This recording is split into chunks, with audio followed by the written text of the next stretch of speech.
Hi friends, తిరిగి మన S M pharma solution ఛానల్కి మీ అందరికీ కూడా స్వాగతం.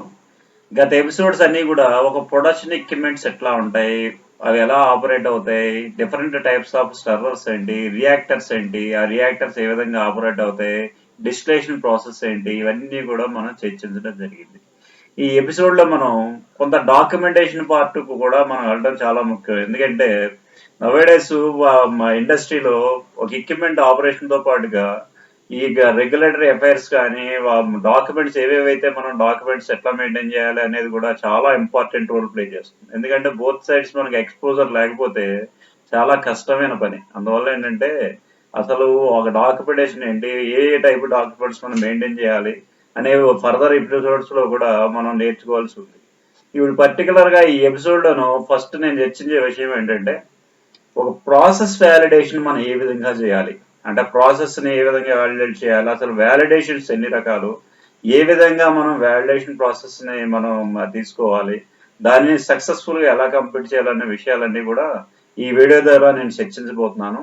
ఈ పవర్ పాయింట్ ప్రజెంటేషన్ ద్వారా మీ అందరికీ కూడా ప్రాసెస్ వ్యాలిడేషన్ ఏ విధంగా చేయాలనే విషయాన్ని పూర్తిగా నేను వివరిస్తాను. Process validation. ఈ ప్రాసెస్ వ్యాలిడేషన్ అసలు మనం ఎందుకు చేయాలి ఫస్ట్ అనేది మన క్వశ్చన్ తీసుకుంటే, మన ప్రాసెస్ యొక్క స్ట్రెంగ్త్ ఎంత అని తెలుసుకోవాలనుకుంటే ఫస్ట్ అసలు ఈ ప్రాసెస్ వ్యాలిడేషన్ తో స్టార్ట్ చేయాలి. వ్యాలిడేషన్ అనే వర్డ్ ఏంటి, ఫస్ట్ అసలు సరి చూసుకోవడం. అంటే మన ప్రాసెస్ అసలు అన్నిటికీ కూడా కంఫర్టబుల్ గా ఉందా లేదా, మన కమర్షియల్ గా మనం చేసేటప్పుడు అన్నిటినీ మీట్ అవుతుందా లేదా, అంటే అట్ ద సేమ్ టైమ్ మనం కమర్షియల్ గా మనం ఈళ్ళు ఎంతైతే మనకి important, at the same time మనందరి యొక్క గోల్ ఏంటి, ఒక క్వాలిటీ ప్రొడక్ట్ ని మనం తీసుకోవాలి. ఎప్పుడైనా సరే కస్టమర్ ఎక్స్పెక్టేషన్ ఏముంటుంది, నేను ఒక క్వాలిటీ ప్రొడక్ట్ ని తీసుకోవాలనే ఎక్స్పెక్టేషన్ తో కస్టమర్స్ ఉంటారు.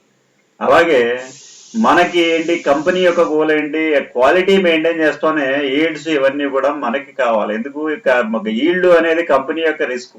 అదే కస్టమర్కి ఏం కావాలి, క్వాలిటీ కావాలి. ఈ క్వాలిటీ కావాలి అని అనుకున్నప్పుడు మనకిచ్చిన ప్రాసెస్ ఏదైతే ఉందో ఆ ప్రాసెస్ మనకి అనుగుణంగా మనకి వీలుగా ఉందా లేదా అనే దానికి మనం చెక్ చేసుకోవాలి. చెక్ చేసుకోవాలంటే కమర్షియల్ లాట్స్కి వెళ్ళిపోయిన తర్వాత మన ప్రాసెస్ స్టార్ట్ అయిపోయిన తర్వాత ప్రాసెస్ మనకి సూటబులా కాదా అని తెలుసుకోవడం అనేది కరెక్ట్ కాదు.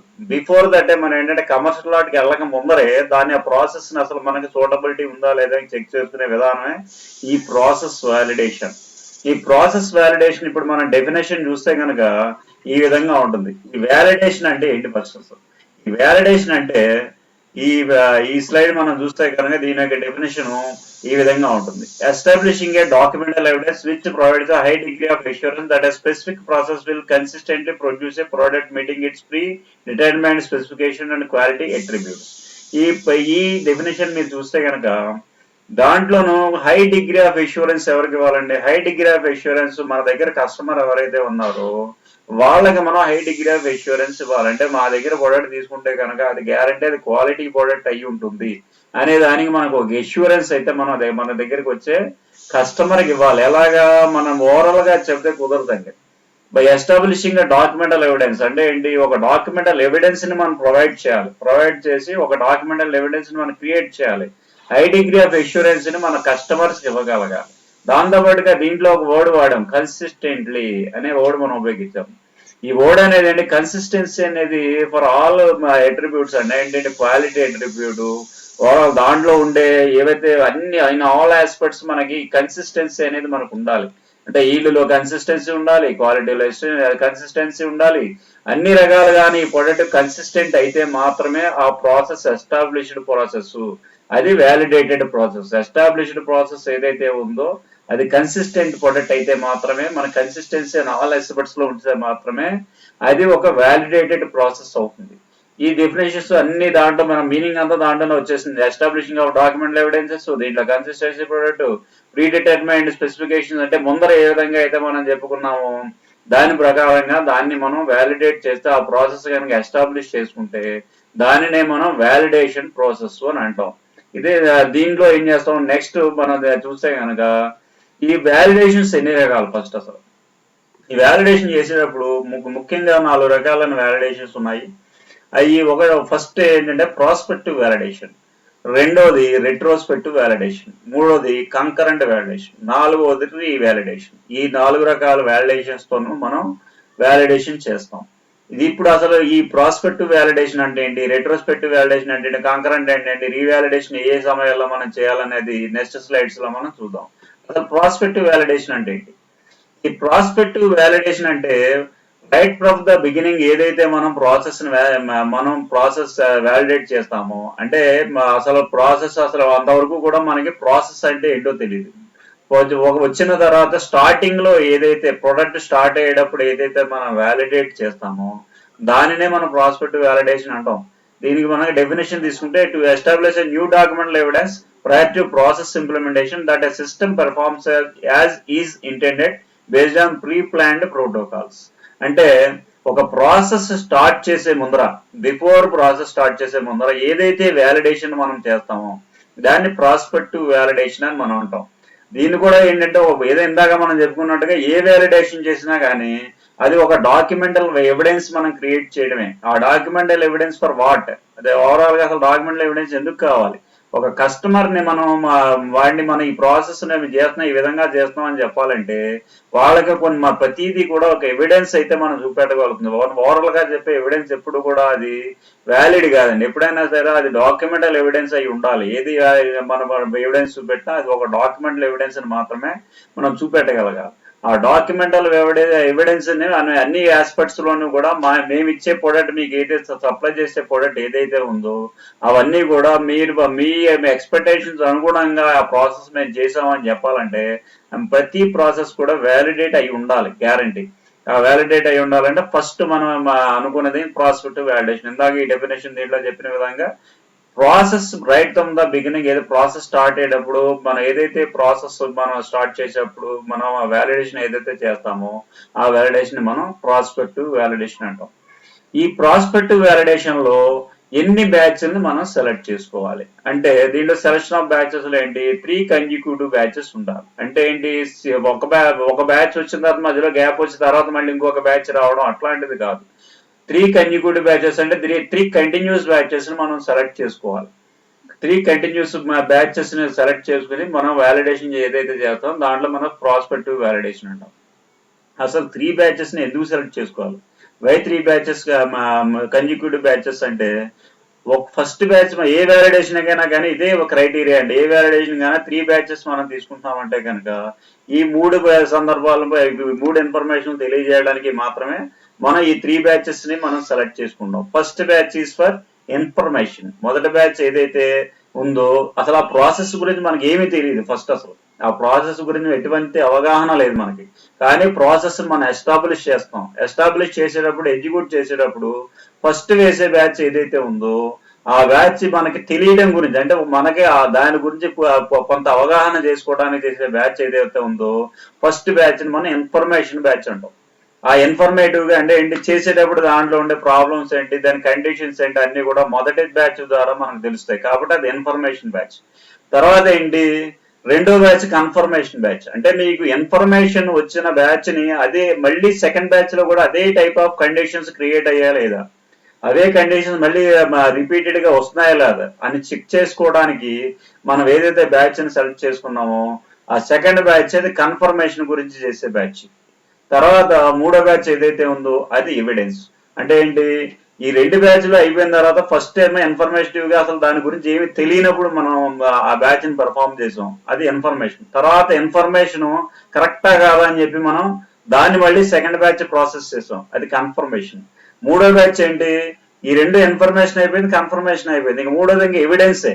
ఎవిడెన్స్ అంటే ఏంటి, ఓవరాల్ గా 2 బ్యాచ్లు కూడా కరెక్టే, మూడో బ్యాచ్ కూడా అలాగే వచ్చింది, కాబట్టి అన్ని బ్యాచ్లు కూడా ఒకటే రకమైన కండిషన్స్ లో మనకి ప్రాసెస్ ఆపరేట్ అవుతుంది. కాబట్టి మనకి ఇచ్చిన ప్రాసెస్, ఎస్టాబ్లిష్డ్ ప్రాసెస్ ఏదైతే ఉందో ఆ ప్రాసెస్ అంతా కూడా ఎవిడెన్స్ చూపెట్టడం గురించి మూడో బ్యాచ్ మనం చూసుకున్నాం. ఏది తీసుకున్నా కానీ first batch, second batch, third batch అన్ని టైప్లో కూడా ఒకటే రకమైన రిజల్ట్స్ మనకి రిపీట్ అవ్వాలి. ఈ రిపీట్ అయిపోయినప్పుడు మాత్రమే అది ఒక వ్యాలిడ్ ప్రాసెస్ అవుతుంది, అదే ఒక వ్యాలిడేటెడ్ ప్రాసెస్ అవుతుంది. అంతే తప్పించి ఒక దాంట్లో ఒక కండిషన్, ఇంకొక దాంట్లో ఇంకొక కండిషన్, ఒక దాంట్లో ఒక రకమైన ఇల్లు, ఒక దాంట్లో ఒక రకమైన క్వాలిటీలు, ఇలాంటివి ఏమన్నా వస్తే దాన్ని మనం వ్యాలిడేషన్ అనమండి. వ్యాలిడేషన్ ప్రాసెస్ అని అన్నాం అంటే కనుక మనం సెలెక్ట్ చేసుకున్న 3 బ్యాచ్ల్లో కూడా ఒకటే రకమైన కండిషన్స్ ఉండాలి, ఒకటే రకమైన క్వాలిటీ కండిషన్స్ ఉండాలి. అంటే with in the range, specified ranges, అంటే ఒక రేంజ్ మనం ఇచ్చుకుంటాం, ప్లస్ ఆర్ మైనస్ ఉంటాయి. ఆ ప్లస్ ఆర్ మైనస్ కండిషన్స్ లో అన్నింటిలోనూ కూడా ఆ బ్యాచ్ ఫిట్ అయితే మాత్రమే, ఆ 3 బ్యాచ్లు ఫిట్ అయితే మాత్రమే దానిని మనం వ్యాలిడేటెడ్ ప్రాసెస్ అంటాం. ఇది ప్రాస్పెక్టివ్ వ్యాలిడేషన్ కి సంబంధించిన ఇన్ఫర్మేషన్. నెక్స్ట్ వ్యాలిడేషన్ వచ్చి మనకి రెట్రోస్పెక్టివ్ వ్యాలిడేషన్. ఈ రెట్రోస్పెక్టివ్ వ్యాలిడేషన్ అంటే మనకి ఏంటంటే ఒక ఇందాక మనం చెప్పినట్టుగా 3 బ్యాచ్లకి సంబంధించిన ఇన్ఫర్మేషన్ మన ప్రాస్పెక్టివ్ వ్యాలిడేషన్ లో మనం దాన్ని ఎగ్జిక్యూట్ చేసి దాన్ని పెర్ఫార్మ్ చేసాం. ఈ రెట్రోస్పెక్టివ్ వ్యాలిడేషన్ లో ఏంటంటే దానికి ఆ ప్రొడక్ట్ కి సంబంధించిన హిస్టరీని మనం చదువుతాం. ఆ హిస్టరీ ఏంటి, నెంబర్ ఆఫ్ బ్యాచెస్ ని మనం తీసుకుని ఆ బ్యాచ్ అన్ని బ్యాచ్ల్లోనూ కూడా ఇందాక మనం అనుకున్నాం కన్సిస్టెన్సీ అనే వర్డ్, అన్ని బ్యాచెస్ లోనూ కూడా ఇదే విధమైన కన్సిస్టెన్సీ ఉందా అనేది దాని యొక్క హిస్టారికల్ డేటాని మనం తీసుకుంటాం. ఆ హిస్టారికల్ డేటాని తీసుకుని ఏదైతే మనం వ్యాలిడేషన్ చేస్తామో దానిని మనం ఏమంటాం అంటే రెట్రోస్పెక్టివ్ వ్యాలిడేషన్ అంటాం. దాంట్లో చూడండి, ఇప్పుడు this validation is preferable for whose manufacturing process are stable. అంటే ఏంటి, మ్యానుఫ్యాక్చరింగ్ ప్రాసెస్ స్టేబులా కాదా అని చెప్పి ఫస్ట్ ఏదైతే ప్రాస్పెక్టివ్ వ్యాలిడేషన్ మనకు తెలిసిపోయింది. తర్వాత ఏం చేసాం, దాని హిస్టారికల్ డేటా మనం తీస్తాం. హిస్టారికల్ డేటా తీసేటప్పుడు ఆ స్టేబుల్డ్ మ్యానుఫ్యాక్చరింగ్ ప్రాసెస్ మనకి చేసే వ్యాలిడేషన్ ఏదైతే ఉందో దాని రెట్రోస్పెక్టివ్ వ్యాలిడేషన్ అంటాం. ఇది ఏ కండిషన్ లో చేస్తాం.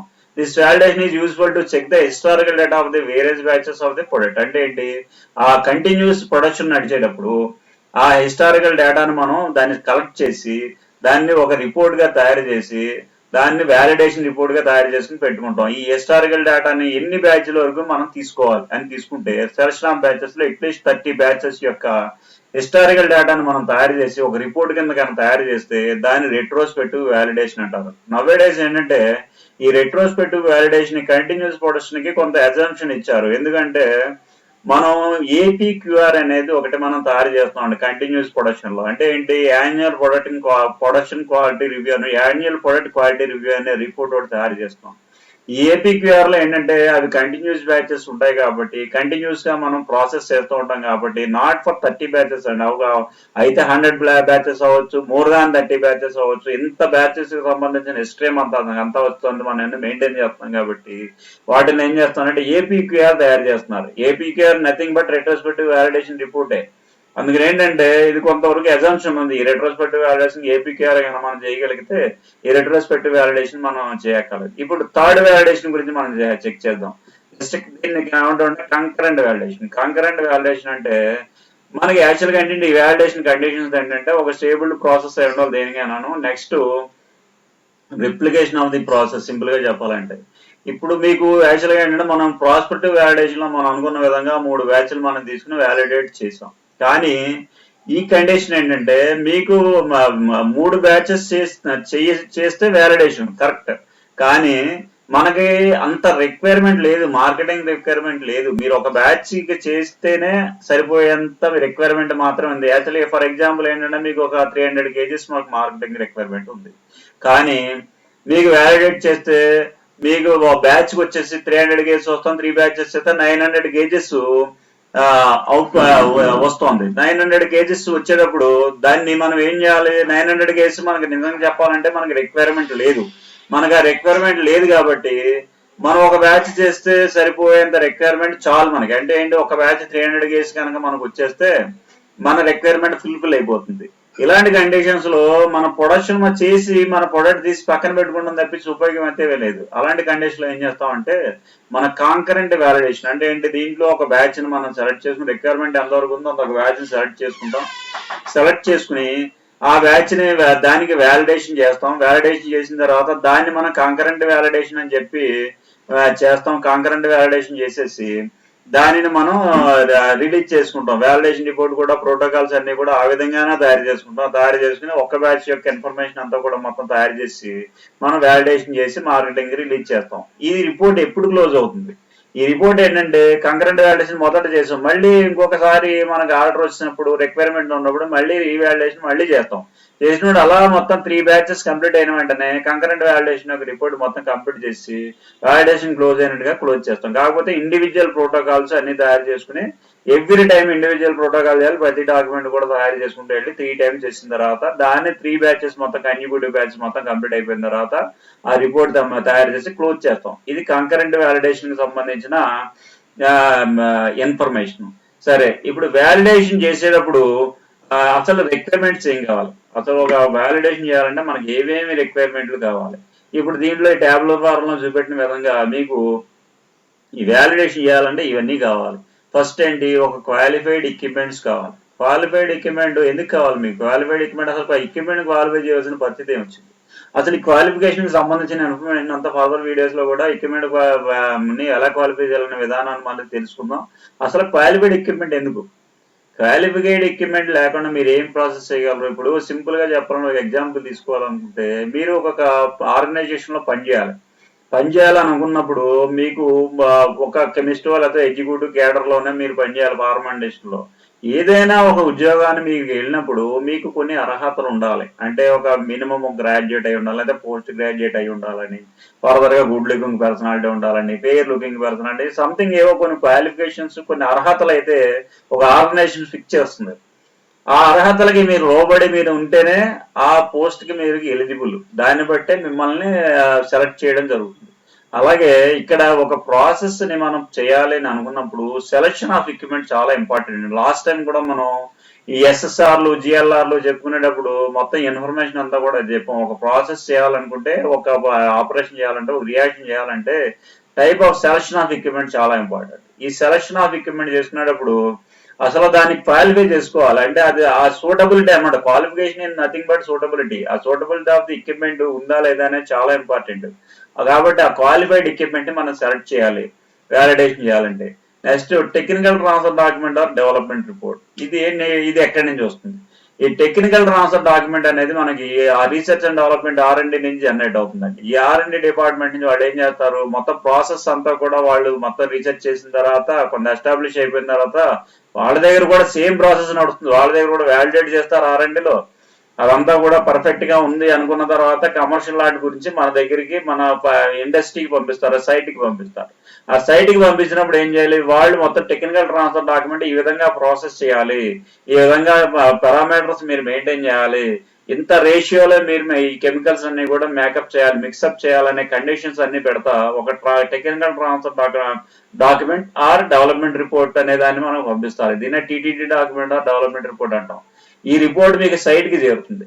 సైట్ కి వచ్చిన తర్వాత మనం ఏం చేయాలి, ఆ టెక్నికల్ ట్రాన్స్ఫర్ డాక్యుమెంట్ ని అనుగుణంగా మనకున్న ఎక్విప్మెంట్ మనం సెలెక్ట్ చేసుకుని, అసలు మన రిక్వైర్మెంట్ అంతా తెలుసుకుని, మన ఎక్విప్మెంట్ ఏ కెపాసిటీ తీసుకోవాలి, మనం ఎంత బ్యాచ్ సెలెక్ట్ చేసుకోవాలనే విషయాలన్నీ కూడా మనం తెలుసుకుని, ఫర్దర్ గా అసలు మన ప్రాసెస్ ని ఎస్టాబ్లిష్ చేసుకుని ఒక డాక్యుమెంట్ ని పెట్టుకుంటాం.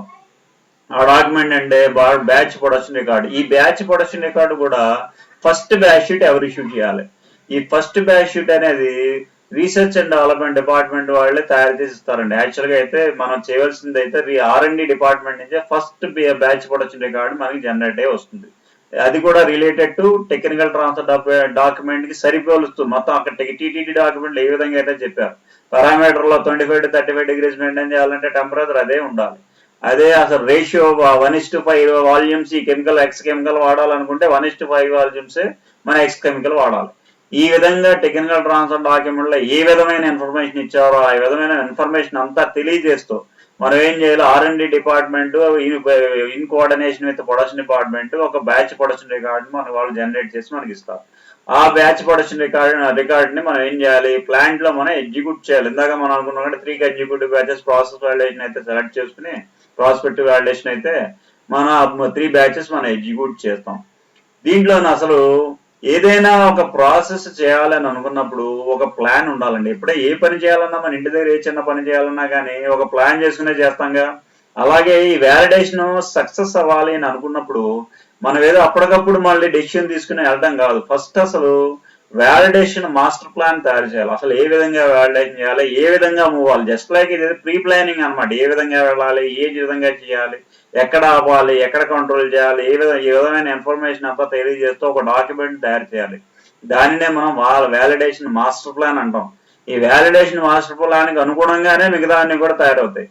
దాన్ని వ్యాలిడేషన్ మాస్టర్ ప్లాన్తో అనుసరిస్తూ మనం ఏం చేస్తాం, ఒక ప్రోటోకాల్ని తయారు చేస్తాం. దాన్ని వ్యాలిడేషన్ ప్రోటోకాల్ అంట. ప్రోటోకాల్ అంటే ఏం లేదండి, జస్ట్ ప్రీ ప్లానింగ్ అనమాట. Before going to execute the batch మనం ఏ విధంగా మనం మూవ్ అవ్వాలి, ఏ విధంగా చేయాలి, ఎక్కడ ఆగాలి, ఎక్కడ మనం మూవ్ అవ్వాలి అనే విషయాలన్నీ తెలియజేస్తూ ఒక ప్రోటోకాల్ను రూపొందించుకుంటాం.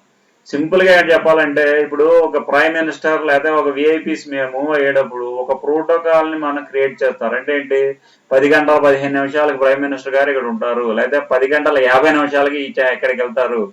ఇలా ఏంటంటే వాళ్ళ టైం షెడ్యూల్ అంతా కూడా ఒక ప్రోటోకాల్ తయారు చేస్తారు. దానికన్నా అనుగుణంగానే వాళ్ళ ప్లానింగ్ షెడ్యూల్ ప్రకారంగానే వాళ్ళు మూవ్ అవుతూ ఉంటారు. అలాగే ఈ వ్యాలిడేషన్ మనం చేసేటప్పుడు ఎప్పుడైనా సరే ఒక ప్రోటోకాల్ అనేది మనం రూపొందించుకోవాలి. ఏ విధంగా చేయాలి, ఎలా చేయాలనే విషయాలన్నీ కూడా దాంట్లో మనం తెలియజేస్తూ ఒక ప్రోటోకాల్ ను రూపొందించుకోవాలి. ఆ ప్రోటోకాల్ ని డివైడ్ అవ్వకుండా మళ్ళీ మనం వ్యాలిడేషన్ చేయాలి. అంతే తప్పించి ప్రోటోకాల్ లో చెప్పిన విధంగా దాన్ని మొత్తం మార్చేసి వ్యాలిడేషన్ చేస్తే అది వ్యాలిడేషన్ కాదు. As per validation master plan ప్రకారంగా ప్రోటోకాల్ వస్తుంది. ప్రోటోకాల్ అనుగుణంగా మనం వ్యాలిడేషన్ చేసుకుంటూ వెళ్ళాలి. తర్వాత మనకు కావాల్సిందంటే all required approved raw materials. ఇప్పుడు ఇంగ్రీడియంట్స్ కావాలి కదండి, ఏదైనా ప్రాసెస్ చేయాలంటే మనకి ఇంగ్రీడియంట్ కావాలి. అది ఇంగ్రీడియంట్ కావాలంటే ఏం కావాలి, అది కూడా ఒక క్వాలిటీ ప్రొడక్ట్ అయి ఉండాలి. ఒక ఇంగ్రీడియంట్ మనం తీసుకున్నా ఏది పడితే తెస్తే క్వాలిటీ వస్తుందా మనకి? అల్టిమేట్ గా మన అందరి గోల్ ఏంటి, ఒక క్వాలిటీ ప్రోడక్ట్ మనం అచీవ్ చేయాలి. ఒక క్వాలిటీ ప్రోడక్ట్ మనం అచీవ్ చేయాలనుకున్నప్పుడు గ్యారంటీ దాంట్లో మనకి అది కూడా క్వాలిటీ ప్రోడక్ట్ అయి ఉండాలి, రా మెటీరియల్ కూడా. అందుకనే ఏం చేస్తాం, ఎప్రూవ్డ్ వెండర్ నుంచి మనం కొన్న రా మెటీరియల్ మాత్రం యూజ్ చేయాలి. ఎప్రూవ్డ్ వెండర్స్ ఎలా చేసుకోవాలి, అసలు వెండర్ని ఎలా క్వాలిఫై చేయాలనే విషయాలు ఫర్దర్ గా వచ్చే వీడియోస్ లో కూడా మనం దాని రా మెటీరియల్ ఎలా చేయాలనే విషయాలు కూడా మాట్లాడదాం. ఒక ఎప్రూవ్డ్ వెండర్ని తీసుకోవాలి. ఆ ఎప్రూవ్డ్ వెండర్ నుంచి కూడా మనకు అనుగుణంగా ఉన్న స్పెసిఫికేషన్ అనుగుణంగా ఆ రా మెటీరియల్ ఉందా లేదా తెలుసుకోవాలి. ఆ ఎప్రూవ్డ్ వెండర్ నుంచి వచ్చిన రా మెటీరియల్ మాత్రమే మనం యూటిలైజ్ చేయాలి. అందుకే నేను దాంట్లో పెట్టాం ఆల్ రిక్వైర్డ్ ఎప్రూవ్డ్ రా మెటీరియల్స్ అని పెట్టాం. ఎప్రూవ్డ్ అంటే అది checked by quality control department, certified by quality control department. ఆ రా మెటీరియల్స్ మాత్రమే మనం యూటిలైజ్ చేయాలి. Next respective batch production records ఇందాక మనం మాట్లాడడం, ఇది ఎక్కడి నుంచి జనరేట్ అవుతుంది, ఎలా జనరేట్ అవుతుంది అని మాట్లాడడం. ఈ బీపీఆర్ మనకు ఉండాలి. అంటే బీపీఆర్ ఇస్ నథింగ్ బట్ అది స్టాండర్డ్ ఇన్స్ట్రక్షన్ ఇచ్చిన డాక్యుమెంట్. ఆ దాంట్లో ఇచ్చిన ఇన్స్ట్రక్షన్ అనుగుణంగానే మనం ప్రాసెస్ చేయాలి. అది ఆ అప్రూవ్డ్ బ్యాచ్ ప్రొడక్షన్ రికార్డ్ ఉండాలి. Next master formula. అసలు మాస్టర్ ఫార్ములా అంటే ఏంటంటే, మాస్టర్ ఫార్ములా అంటే నథింగ్ బట్ ఇప్పుడు ఎవరికైనా ఒక ప్రాసెస్ చేయాలనుకుంటే ఒక పర్టికులర్ ఆపరేషన్ దగ్గర ప్రతి వాళ్ళకి ఒక డౌట్ వస్తూ ఉంటుంది. అసలు ఈ ప్రాసెస్ నేను ఎలా పర్ఫామ్ చేయాలి, ఏం చేయాలి అనే విషయాలన్నీ కూడా మీకు తెలియాలి. తెలియాలన్నప్పుడు బ్యాచ్ ప్రొడక్షన్ రికార్డ్ సింపుల్ గా ఒక ఇన్స్ట్రక్షన్ ఉంటుంది, charge the medium at particular temperature అని చెప్పేసి దాంట్లో సింపుల్ గా ఇన్స్ట్రక్షన్ ఇస్తారు.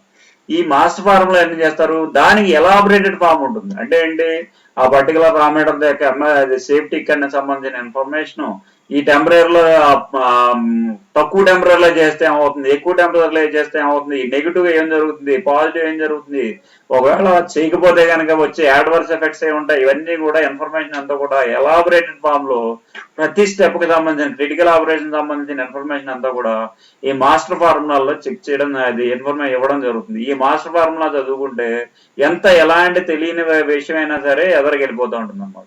Next process flow sheets. Process flow sheets అంటే ఏంటి, ఈ ఒక ప్రాసెస్ ఏ ఎక్విప్మెంట్ దగ్గర స్టార్ట్ చేయాలి, ఏ ఎక్విప్మెంట్ దగ్గర ఎండ్ అవుతుంది, ఈ మధ్యలో ఉండే సీక్వెన్సెస్ అన్ని ఏంటి, కాన్సిక్వెన్సెస్ ఏంటి, ఏ ఎక్విప్మెంట్ నుంచి ఏ ఎక్విప్మెంట్ దగ్గర వెళ్తుంది, అక్కడ ఈ పర్టికులర్ ఎక్విప్మెంట్ లో మనం ఏమేమి రా మెటీరియల్ యాడ్ చేస్తున్నాం, అక్కడ ఏం జరుగుతుంది, ఇవంతా కూడా తెలియజేసేదే ప్రాసెస్ ఫ్లో షీట్స్. ఇవి మనం తయారు చేసుకోవాలి. శాంప్లింగ్ ప్లాన్, ఇది మనకి మనంతటా మనం ప్రాసెస్ చేసుకోవడం కాదండి. ఓవరాల్ గా ఏంటంటే క్వాలిటీ కంట్రోల్ డిపార్ట్మెంట్ కొన్ని ఇన్ ప్రాసెస్ చెక్స్ ఉంటాయి, లేకపోతే వేరే ఇన్ఫర్మేషన్ ఇవ్వబడుతుంది, అదర్ డిపార్ట్మెంట్ కి ఇవ్వాల్సి ఉంటుంది. ఇలాంటి ఇన్ఫర్మేషన్ అంతా కూడా తెలియజేయాలి. అలాగే శాంప్లింగ్ ప్లాన్ అనేది క్వాలిటీ కంట్రోల్ కి సంబంధించింది కాబట్టి ఈ శాంప్లింగ్ ప్లాన్ కూడా ఎన్ని గంటలకు వస్తుంది, బ్యాచ్ స్టార్ట్ అయిన తర్వాత ఎన్ని గంటలకు వస్తుంది, ఎన్ని గంటలకు ఏం చేయాలి, ఒక హెచ్పిఎల్సీ చేయాలా, జీసీ చేయాలా, డిఎల్సీ చేయాలా, ఒక ఎంసీ చెక్ చేయాలా, ఇలాంటి కండిషన్స్ అన్ని బీపీఆర్ లో ఇచ్చిన ఇన్స్ట్రక్షన్ ప్రకారంగా ఒక శాంప్లింగ్ ప్లాన్ ముందరే తయారు చేసుకుంటాం. అది కూడా మనం మనకి రిలేటెడ్ డిపార్ట్మెంట్ క్వాలిటీ కంట్రోల్ కి వాటికి కూడా ఇన్ఫర్మేషన్ ఇస్తాం. ఎందుకంటే ఈ సీక్వెన్స్ అనేది ఎక్కడ మనకి పోకూడదు. వ్యాలిడేషన్ ప్రాసెస్ అనేది ఏంటి, ఒక స్టాండర్డ్ పారామీటర్ తో మనం చేసేది కాబట్టి దాని ప్రకారంగానే ఈ శాంప్లింగ్ ప్లాన్ ఉంటుంది. Next standard test procedures. అంటే ఇప్పుడు మనకి ఏ విధంగా ఇన్స్ట్రక్షన్ బీపీఆర్ లో ఇవ్వడం జరిగింది అదంతా ప్రొడక్షన్ కి సంబంధించింది. వాళ్ళ స్టాండర్డ్ టెస్ట్ ప్రొసీజర్ వాటిని అసలు ఎలా ఎనలైజ్ చేయాలనేది చెప్పేది స్టాండర్డ్ టెస్ట్ ప్రొసీజర్. క్యూసీకి సంబంధించిన పార్ట్ క్వాలిటీ కంట్రోల్ డిపార్ట్మెంట్ లో ఈ స్టాండర్డ్ టెస్ట్ ప్రొసీజర్స్ తీసుకుని వాళ్ళు ఎలా అనలైజ్ చేయాలో, ఏ సీక్వెన్స్ లో చేయాలో అన్ని కూడా వాళ్ళు అనలైజ్ చేసి మనకి ఇస్తారు. ఇది స్టాండర్డ్ టెస్ట్ ప్రొసీజర్స్ కూడా ఉండాలి. అలాగే వర్కింగ్ స్టాండర్డ్, అసలు వర్కింగ్ స్టాండర్డ్ దేనికి అసలు? వర్కింగ్ స్టాండర్డ్ అనేది ఏంటంటే, ఇప్పుడు మనకి ఒక ప్రొడక్ట్ తయారు చేసాం, తయారు చేసిన తర్వాత దాన్ని ఒక స్టాండర్డ్ శాంపుల్ దాన్ని కంపేర్ చేయాలి. కంపేర్ ఇప్పుడు అంటే స్టాండర్డ్ శాంపుల్ కి ఏం చేస్తాం, అది ఒక క్వాలిటీ ప్రొడక్ట్ అనమాట. Nothing, working standard nothing but quality product అని అర్థం. దాన్ని ఒక స్టాండర్డ్ శాంపుల్ క్వాలిటీ మంచిగా ఉన్న ప్రొడక్ట్ తో ఇప్పుడు మనం తయారు చేసిన ప్రొడక్ట్ ని మనం కంపేర్ చేస్తాం. అలా కంపేర్ చేసేటప్పుడు ఏం చేస్తాం, ఆ మంచిగా ఉన్న ప్రొడక్ట్ యొక్క వర్కింగ్ స్టాండర్డ్ దీనికి కలిపి సీక్వెన్స్ రెండింటికి మధ్యన కంపారిజన్ చెక్ చేసుకుంటాం. దాన్ని వర్కింగ్ స్టాండర్డ్ అంటాం. వర్కింగ్ స్టాండర్డ్ కూడా ఉండాలి. అలా క్లీనింగ్ ప్రొసీజర్స్ అంటే క్లీనింగ్ ప్రొసీజర్ అంటే ఎక్విప్మెంట్ యొక్క ఆక్యుపెన్సీ అయిపోయిన తర్వాత ఎక్విప్మెంట్ ఏ విధంగా క్లీన్ చేయాలి, ఎలా చేయాలని తెలియజేసే ఇన్ఫర్మేషన్ అంతా క్లీనింగ్ ప్రొసీజర్. అదే టైప్ 1 క్లీనింగ్ అవ్వచ్చు, అంటే ఏంటి బ్యాచ్ టు బ్యాచ్ క్లీనింగ్ అవ్వచ్చు, ప్రొడక్ట్ చేంజ్ అవ్వచ్చు. ఇలాంటి ప్రొసీజర్స్ అన్ని మన దగ్గర ఉండాలి. నెక్స్ట్ ఆ క్లీనింగ్ ఎట్లా చేస్తారు ఏంటి అనేది ఫర్దర్ గా ఇన్ఫర్మేషన్ మనం నెక్స్ట్ వీడియోలో చెప్పుకుందాం. Next training to the concern person, చాలా ఇంపార్టెంట్ అండి. ఎందుకంటే అసలు ఆ బ్యాచ్ ఎలా ఆపరేట్ చేయాలి, అసలు ప్రాసెస్ ఎట్లా చేయాలని ఇన్ఫర్మేషన్ అనేది ప్రతి వాళ్ళకి అసలు బ్యాచ్ స్టార్ట్ అయిన తర్వాత కాదు, ముందుగానే దానికి సంబంధించిన ఇన్ఫర్మేషన్ అందరికీ కూడా కొంత ట్రైనింగ్ ఉండాలి. అంటే దానికి సంబంధించిన safety condition, MSDS material safety data sheets, దాంట్లో వాడే రా మెటీరియల్ మొత్తంగా కెమికల్ ప్రాపర్టీస్, ఫిజికల్ ప్రాపర్టీస్ ఇవన్నీ తెలియాలి. అంటే ఆ క్రిటికల్ పారామీటర్స్ దగ్గర కెమికల్ ఎలా బిహేవ్ చేస్తుంది, ఆ బిహేవ్ చేసినప్పుడు మనం ఏ విధంగా తీసుకోవాలి, ఆ స్టెప్స్ ఏం తీసుకోవాలి, ఇవన్నీ కూడా మనం ప్రాపర్ ట్రైనింగ్ అన్నిటికీ కూడా ప్రొడక్షన్ పర్సన్ కావాలి, క్వాలిటీ కంట్రోల్ డిపార్ట్మెంట్ లో ఆయన శాంపుల్ ని ఎట్లా అనలైజ్ చేయాలి, ఏ కండిషన్స్ లో అనలైజ్ చేయాలనే విషయాలన్నీ కూడా క్వాలిటీ కంట్రోల్ డిపార్ట్మెంట్ కి వాళ్ళ రిలేటెడ్ ఏరియాస్ లో, కోర్ ఏరియాస్ లో అందరికీ కూడా ట్రైనింగ్ అనేది చాలా ఇంపార్టెంట్. ఇది before education of the batch మనం ఈ ట్రైనింగ్స్ అనేది మనం ఇవ్వాలి. ఈ ట్రైనింగ్ మనం కన్సల్ట్ పర్సన్ కి ఇస్తాం. Next validation report after completion of the validation. ఈ వ్యాలిడేషన్ అయిపోయిన తర్వాత ఈ 3 బ్యాచ్లకు సంబంధించిన ఇన్ఫర్మేషన్ అంతా కూడా తోటకి తీసుకొచ్చి ఇన్ఫర్మేషన్ అంతటినీ కూడా మనం ఒక రిపోర్ట్ కింద తయారు చేస్తాం. ఈ రిపోర్ట్ తయారు చేసి అన్ని ఆస్పెక్ట్స్ లోనూ కూడా ఈ ప్రాసెస్ అనేది కన్సిస్టెన్సీ ఉంది అని ప్రూవ్ చేస్తాం. ఈ ప్రూవ్ చేసిన తర్వాత ప్రాసెస్ ఏదైతే ప్యాక్ ఉందో ఆ ప్యాక్ అంతా కూడా ఎటువంటి డివియేషన్స్ మనకు రాకపోతే ఆ ప్రాసెస్ వ్యాలిడేటెడ్ అంటాం. నెక్స్ట్ ఈ ప్రాసెస్ ప్రతి బ్యాచ్ ని కూడా stability studies to the finished products అండి. ఏదైతే ఫినిష్డ్ ప్రొడక్ట్ మనకు వస్తుందో ఆ ప్రొడక్ట్ ని అంతటినీ కూడా మనం స్టెబిలిటీ స్టడీస్ పెట్టాలి. అసలు స్టెబిలిటీ స్టడీస్ ఎందుకు అసలు? ఫస్ట్ ఈ స్టెబిలిటీ స్టడీస్ అంటే ఏంటి, మనం డిఫరెంట్ కంట్రీస్ కి డిఫరెంట్ క్లైమాటిక్ కండిషన్స్ ఉన్న కండిషన్స్ కి మన కంట్రీస్ కి మనం ప్రొడక్ట్ మనం ఎక్స్పోర్ట్ చేస్తూ ఉండాలి. అలాగే మన డొమెస్టిక్ మనం పంపించిన అక్కడ ఉండే క్లైమాటిక్ కండిషన్స్ కి మన ప్రొడక్ట్ సూటబిలిటీ ఉండాలి. అంటే అక్కడ ఇక్కడేమో హ్యూమిడిటీ ఎక్కువ ఉండొచ్చు, వేరే ఏరియాలో హ్యూమిడిటీ తక్కువ ఉండొచ్చు. అలాంటి ఏరియాస్ అన్నింటినీ కూడా డిఫరెంట్ జోన్స్ లో మనం స్టెబిలిటీ జోన్స్ లో మనం ఏం చేస్తామంటే మనం తయారు చేసిన ప్రొడక్ట్ ని దాని యొక్క స్టెబిలిటీ చెక్ చేస్తాం. ఈ స్టెబిలిటీ స్టడీస్ ను కూడా ఎగ్జిక్యూటివ్ బ్యాచెస్ కి వ్యాలిడేషన్ బ్యాచెస్ ఏవైతే ఉన్నాయో లోడ్ చేసి వాటిని చెక్ చేస్తూ ఉంటాం. ఈ రకమైన ఇన్ఫర్మేషన్, ఈ రకమైన రిక్వైర్మెంట్స్ అన్ని కూడా ఒక వ్యాలిడేషన్ చేయాలంటే మనకు ఉండాలండి. ఈ స్లైడ్ ద్వారా ఏంటంటే మనకి మొత్తం టోటల్ ఇన్ఫర్మేషన్ వచ్చింది. నెక్స్ట్ స్లైడ్ లో మనకి ఏంటంటే ఈ దీంట్లోను నెక్స్ట్ ఈ రిక్వైర్మెంట్స్ అయిపోయిన తర్వాత ఈ రీవాలిడేషన్ కి సంబంధించిన ఇన్ఫర్మేషన్. ఈ రీవాలిడేషన్ అసలు ఏంటి, ఎందుకు చేయాలి? ఫస్ట్ అసలు రీవాలిడేషన్ ఇప్పటివరకు 3 వ్యాలిడేషన్ చేసేసాం కదా, రీవాలిడేషన్ ఎందుకు చేయాలి అసలు? రీవాలిడేషన్ తో పనే ఉంది, వ్యాలిడేట్ చేసేసాం కదా. ఆ రీవాలిడేషన్ అంటే ఏంటంటే the process is to be revalidate if any major change in the validated process అండి. అంటే ఏంటి, ఈ మేజర్ చేంజ్లు ఏది జరిగినా గ్యారంటీ ప్రాసెస్ వ్యాలిడేషన్ అంటే ఏంటి, ఇప్పటివరకు ఏంటి ప్రాసెస్ లో చేంజ్ లేనిదే వ్యాలిడేటెడ్ ప్రాసెస్ అండి. ఇప్పుడు మనం ఏదో చేంజ్ చేసాం, ఒక ఎక్విప్మెంట్ చేంజ్ చేసాం, లేదా ఒక బ్యాచ్ సైజ్ చేంజ్ చేసాం, లేదా ఉన్నటువంటి మార్కెటింగ్ రిక్వైర్మెంట్ పెరిగేసరికి ఆటోమేటిక్ గా మన యొక్క బ్యాచ్ సైజ్ పెంచుకోవాల్సిన కండిషన్స్ వచ్చాయి. ముందర ఏదో తక్కువగా ఉన్న రిక్వైర్మెంట్ ఎక్కువైపోయినప్పుడు ఏముంది, మార్కెటింగ్ అనుగుణంగా మనం అయితే తయారు చేయక తప్పదు. కాబట్టి మనం ఏం చేస్తాం, ఎక్విప్మెంట్ మార్చుకోవాల్సిన పరిస్థితులు వచ్చాయి. ఎక్విప్మెంట్ మార్చుకోవాల్సిన పరిస్థితులు వచ్చాయంటే ఆటోమేటిక్ గా దాని కండిషన్స్ మారిపోతాయి. కాబట్టి any kind of major change ఉంది అంటే కనుక ఆ ప్రాసెస్ మనం ఎట్టి పరిస్థితుల్లోనూ దాని ప్రాసెస్ రీవాలిడేట్ చేయాలండి. ఇందాక మనం ఏవైతే ఇన్ఫర్మేషన్ మనం చెప్పామో అవన్నీ మళ్ళీ రిపీట్ అవుతాయి. రీవాలిడేషన్ అంటే నథింగ్ బట్ మళ్ళీ స్టార్టింగ్ ప్రాసెస్ అనమాట. స్టార్టింగ్ ప్రాసెస్ దగ్గర నుంచి మళ్ళీ మొత్తం టోటల్ గా వ్యాలిడేట్ చేసుకోవాలి. ఆ ప్రాసెస్ వ్యాలిడేషన్ అయిపోయిన తర్వాత మాత్రమే దాన్ని మళ్ళీ ఎస్టాబ్లిష్ చేయవలసి ఉంటుంది. అలాగే ఇప్పుడు అసలు మేజర్ చేంజ్ అంటే ఏంటి? Any change which is a chance to effect the quality is a major change. అంటే ఏంటి, ఒక క్వాలిటీ ఎఫెక్ట్ అవ్వటానికి అవకాశం ఉండే చేంజ్ ఏదైనా సరే దానిని మనం మేజర్ చేంజ్ అంటాం. ఈ మేజర్ చేంజ్ ఏది ఉన్నా సరే గ్యారంటీ మనం రీవాలిడేట్ చేయక తప్పదు. కాబట్టి ప్రాసెస్ వ్యాలిడేషన్ అయినా సరే మేజర్ చేంజ్ చేస్తున్నాం అంటే గ్యారంటీ రీవాలిడేట్ చేయక తప్పదు. ఇప్పుడు is it necessary to inform the major change to the customer or agency. అంటే ఇప్పుడు మనం ప్రాసెస్ వ్యాలిడేట్ చేస్తే మన ఇష్టం, మనం చేసేసుకోవచ్చుగా, మన ఫర్దర్ గా మళ్ళీ మనం వ్యాలిడేట్ చేసే అది మనం చేసేసుకోవచ్చుగా, మనం ప్రొసీడ్ అయిపోవచ్చు. కానీ అది తప్పండి. ఒక కస్టమర్ అనేవాడు ఒక వ్యాలిడేటెడ్ ప్రాసెస్ మన దగ్గర తీసుకున్న తర్వాత అది గ్యారంటీ మళ్ళీ రీవాలిడేట్ చేసామంటే గ్యారంటీ వాళ్ళకి ఇన్ఫర్మేషన్ ఇవ్వాల్సిన బాధ్యత మనకు ఉంటుంది. అలాగే ఏజెన్సీ అంటే రెగ్యులేటరీ బాడీస్. ఈ రెగ్యులేటరీ బాడీస్ అంటే యూఎస్ఎఫ్డిఏ, నెక్స్ట్ మళ్ళీ రెగ్యులేటర్ లోకల్ బాడీస్, ఇలాంటి వాటికి డబ్ల్యూహెచ్ఓ, చెప్పి ఇలాంటి వాటికి ఎవరికైనా సరే మనం ఏదైతే వ్యాలిడేట్ ప్రాసెస్ వాళ్ళకి సబ్మిట్ చేసిన తర్వాత మళ్ళీ మనం ఏమన్నా వ్యాలిడేట్ చేయాల్సిన పరిస్థితులు వచ్చినప్పుడు గ్యారంటీ ఆ ఇన్ఫర్మేషన్ అయితే వాళ్ళకి చెప్పక తప్పదు. అందువల్ల ఏంటంటే ఈ 4 కూడా వ్యాలిడేషన్ సంబంధించిన ఇన్ఫర్మేషన్. ఇది అయిపోయిన తర్వాత ఈ వ్యాలిడేషన్ సంబంధించిన ఇన్ఫర్మేషన్ అంతా కూడా మనం తీసుకున్న ఏ కండిషన్స్ లో మనం వ్యాలిడేషన్ చేయాలి, ఏ విధంగా చేయాలనేవన్నీ కూడా ఈ వీడియో ద్వారా మనం తెలుసుకున్నాం. ఫర్దర్ గా వచ్చే వీడియోస్ లో అన్నింటిలో కూడా మనం ఒక ఎక్విప్మెంట్ ఏ విధంగా క్వాలిఫై చేయాలి, ఏ విధమైన డాక్యుమెంట్స్ మనం మెయింటైన్ చేయాలి, జిఎంపీ రిక్వైర్మెంట్స్ మీట్ అవ్వాలంటే ఏ విధంగా చేయాలనే ఇన్ఫర్మేషన్ అంతా కూడా ఫర్దర్ గా చర్చిద్దాం.